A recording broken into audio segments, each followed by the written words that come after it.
Hello बच्चों, welcome to my channel SS tutorial. आज फिर हम लोग कुछ एग्जाम्पल्स सॉल्व करने की कोशिश करेंगे। पहला क्वेश्चन आपके स्क्रीन पे नीट 2019 में आया था।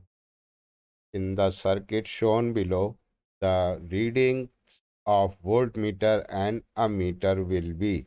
दो सर्किट आपके सामने हैं और वो कह रहा है कि बताइए इन चार ऑप्शन में से कौन सा ऑप्शन सही है।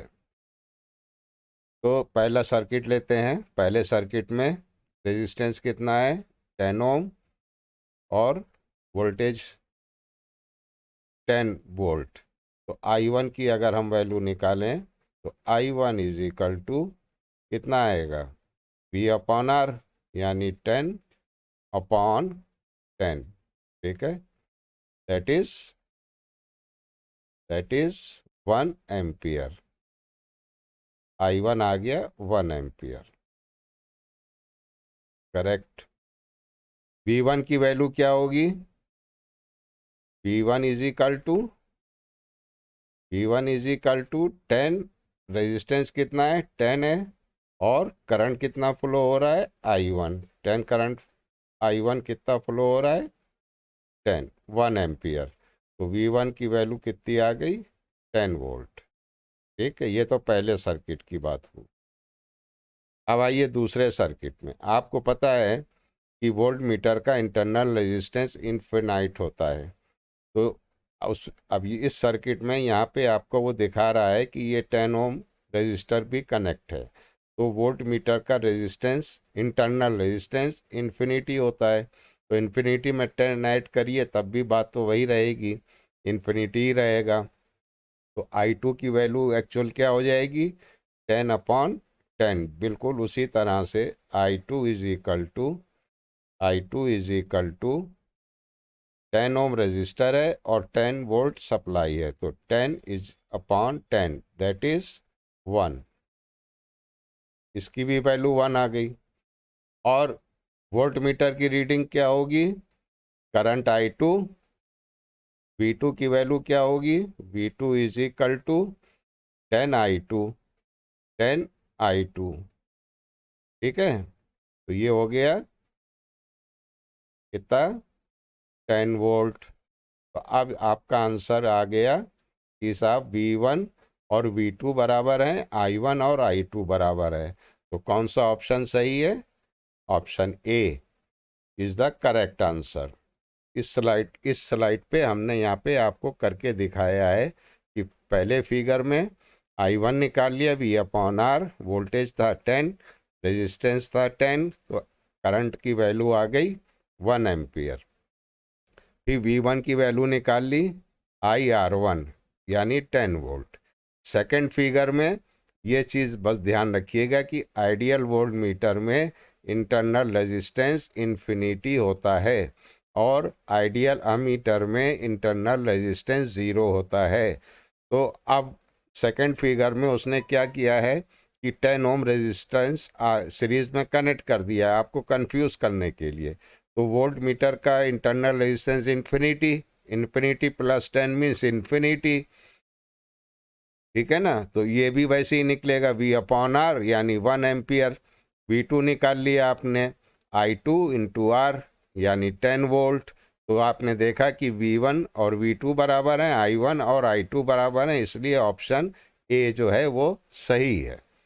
चलिए नेक्स्ट क्वेश्चन सॉल्व करते हैं। यहाँ पे कह रहा है कि a set of n equal resistors of value R each are connected in series to a battery of EMF E and internal resistance R। n number of resistor हैं जिनकी वैल्यू R है और सारे रेजिस्टर की value R है और सब series में कनेक्ट हैं और वो बैटरी से कनेक्ट कर दिए गए हैं। बैटरी का खुद का इंटरनल रेजिस्टेंस भी R है और उसमें जो करंट फ्लो हो रहा है वो I है, कैपिटल I। अब वो कह रहा है कि इन्हीं सारे रेजिस्टेंस को, now the n resistors are connected to a same battery, then the current drawn from the battery। यहाँ पे शायद पैरेलल लिखना रह गया है। तो कितना होगा? तो देखिए resistance of each resistor R है, तो टोटल रेजिस्टेंस कितने एन आर, राइट। सीरीज में अगर 2 रेजिस्टेंस हैं तो 2R, 3 रेजिस्टेंस है तो 3R। तो ईएमएफ बैटरी कितनी है? ई है, ठीक। तो करंट कितना ड्रॉ कर रहा है? आई। तो इंटरनल रेजिस्टेंस बैटरी का आर, तो अगर हम ओम्स लॉ लगाएं V is equal to I R, I is equal to V upon R, तो पोटेंशियल डिफरेंस कितना? ई। तो आर, ये वाला आर इंटरनल रेजिस्टेंस है, ये वाला टोटल रेजिस्टेंस है, तो करंट की वैल्यू आ गई हमारे पास आई। अब उन सब को आपने पैरेलल में कनेक्ट कर दिया है, तो पैरेलल में जब कनेक्ट करते हैं तो इक्विवेलेंट रेजिस्टेंस क्या होता है? R by N. तो ये भी वैसे ही होगा, तो V is equal to I R, तो I is equal to V upon R. तो यहाँ पे I की वैल्यू क्या दे रहा है? 10। जब पैरेलल में कनेक्ट किया उनको तो करंट की वैल्यू दे रहा है 10I। Potential difference E, total resistance R by N, ये वाला R आपका इंटरनल रेजिस्टेंस है, इसको सिंप्लीफाई किया, इक्वेशन नंबर 2 आ गई। अब इक्वेशन 2 को इक्वेशन 1 से डिवाइड कर दिया, इक्वेशन 2 को इक्वेशन 1 से डिवाइड कर दिया और इसको सिंप्लीफाई किया, तो आपने देखा कि ये E कैंसिल हो गया इस E से, और ये वाला पूरा टर्म कैंसिल हो गया इस वाले पूरे टर्म से, तो n की वैल्यू क्या आई? 10। तो कौन सा ऑप्शन सही है? D option. तो option D is the correct answer. चलिए अगला क्वेश्चन करते हैं। ये कह रहा है figure shows a circuit contain 3 identical resistor with resistance of 9 ohm each, 2 identical inductors with inductor value दे रहा है 2 milli henry, and ideal battery with EMF 18 volt. The current I through the battery just after switch closed is. तो देखिए ये बहुत interesting question है, आपको ध्यान ये रखना है कि eight the time of switching ये इंडक्टर जो है ये ओपन सर्किट की तरह बिहेव करता है और कैपेसिटर शॉर्ट सर्किट की तरह बिहेव करता है। तो जैसे ही आपने स्विच को ऑन किया तो ये तो था ओपन सर्किट, तो इस ब्रांच में तो करंट होगी नहीं क्योंकि ओपन है तो इसमें करंट 0 होगी। इंडक्टर जैसे ही स्विच ऑन करते हैं, आप ये ध्यान रखिएगा, जैसे ही आपने स्विच ऑन किया at the time of switching that is t is equal to 0 पे क्या होगा? इंडक्टर कैसे बिहेव करेगा? आपको ये याद रखना है, इंडक्टर जो है वो ओपन सर्किट की तरह बिहेव करेगा।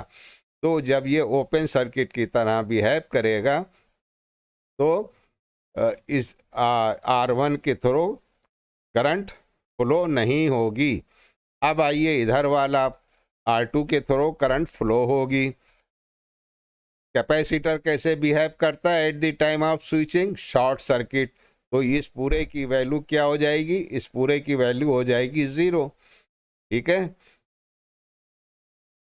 और ये इंडक्टर कैसे बिहेव करेगा? Open circuit. तो इसका मतलब कि इस ब्रांच में भी करंट की वैल्यू 0 होगी, इस ब्रांच में भी करंट की वैल्यू 0 होगी। तो बेसिकली करंट किसके थ्रू फ्लो होगा? सिर्फ R2 के थ्रू। तो इसका इक्विवेलेंट हमने सर्किट बना लिया। तो अब E की वैल्यू आपको कितनी दे रहा है? 18 वोल्ट। R की वैल्यू आपको कितनी दे रहा है? 9 वोल्ट। देखिए यहाँ पे हमने लिख भी दिया है कि ये आपको बहुत इंपॉर्टेंट पॉइंट है जो कि याद रखना है। At the time of switching capacitor behaves like the short circuit and inductor behaves like the open circuit. तो जैसे ही आपने स्विच ऑन किया, हम फिर से एक बार आपको रिपीट किए दे रहे हैं कि ये इंडक्टर ओपन सर्किट की तरह बिहेव करेगा, तो इस ब्रांच में करंट फ्लो नहीं होगी। इसी तरह से ये इंडक्टर यहाँ पे ओपन हो गया तो ये जो R3 के थ्रू करंट फ्लो नहीं होगी। तो करंट किसके थ्रू फ्लो होगी? R2 के थ्रू।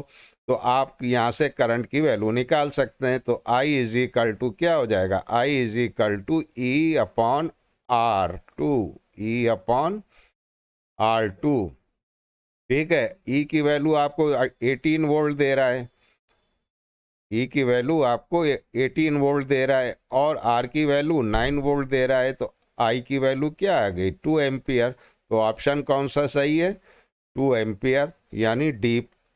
बहुत अच्छा सवाल है, इसको सिर्फ आपको ध्यान ये 2 पॉइंट रखने हैं कि eight the time of switching, जैसी स्विच को आप ऑन करते हैं तो capacitor behaves like the short circuit and inductor behaves like the open circuit. लेकिन जब इन्फिनिटी की तरफ जाते हैं तो ये प्रोसेस रिवर्स हो जाता है। इंडक्टर जो है फिर वो बिहेव करता है शॉर्ट सर्किट की तरह और कैपेसिटर बिहेव करता है ओपन सर्किट की तरह।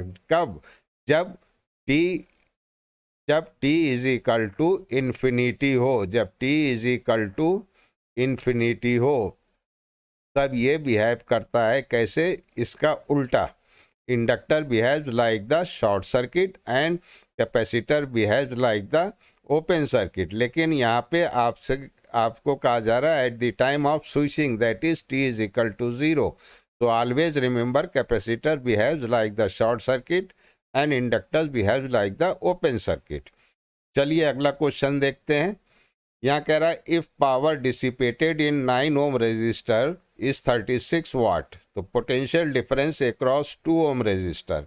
यहाँ पे आपको इसके अक्रॉस आपको पोटेंशियल डिफरेंस निकालना है।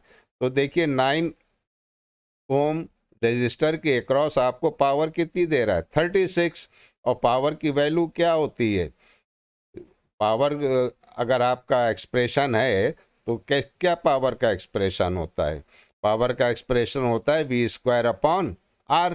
तो यहाँ से आप v की वैल्यू निकालिए, V square is equal to P into R. Power आपको 36 दे रहा है, रेजिस्टेंस आपको 9 वोल्ट दे रहा है, तो आंसर क्या आया 18 वोल्ट। तो v की वैल्यू तो निकल आई, v की वैल्यू निकल आई 18 वोल्ट। अब सर्किट को एक बार और ध्यान से देखिए, तो ये 18 वोल्ट आ गई यहाँ पे। अब ए और बी के अक्रॉस पोटेंशियल डिफरेंस हमारा क्या होगा, तो वही होगा, यहाँ पे देखिए 18 वोल्ट आ गई, तो करंट की वैल्यू निकाल ली थ्रो 9 ओम रेजिस्टर, कितना आ गया 18 अपॉन 9 दैट इज 2 एम्पियर। इसी तरह 6 के अक्रॉस 3 एम्पियर, तो टोटल करंट कितनी हो गई 5 एम्पियर। तो potential difference across, potential difference, अब जब टोटल करंट हमें पता चल गई तो इसके अक्रॉस हम पोटेंशियल डिफरेंस निकाल सकते हैं, और वो क्या होगा 10 वोल्ट। तो ऑप्शन बी इज करेक्ट, तो ऑप्शन बी इज करेक्ट। ठीक है,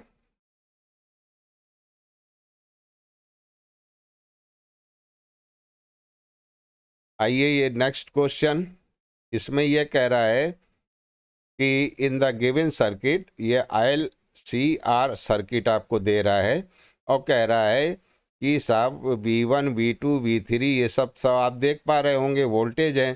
तो V1 जो है वो V2 के इक्वल है और वो 300 है, तो यानी voltage drop across inductor is equal to voltage drop across capacitor. तो फौरन आपको समझ जाना चाहिए कि जब voltage across the inductor is equal to voltage across the capacitor, तो रेजोनेंट कंडीशन है। तो रेजोनेंट कंडीशन में क्या होता है, अगर आपको याद हो कि सर्किट जो है वो बिहेव करता है प्योरली रेजिस्टिव, तो बहुत सिंपल तरीके से आप यहाँ पे वैल्यू निकाल सकते हैं। तो आई की वैल्यू अगर आपको निकालनी है, क्योंकि ये प्योरली रेजिस्टिव सर्किट है, ना एल से मतलब है ना सी से मतलब है, तो 220 वोल्ट सप्लाई है, आर की वैल्यू 100 है, तो करंट की वैल्यू कितनी आई 2.2। ठीक है, 2.2 एम्पियर बहुत आसानी से आ गई।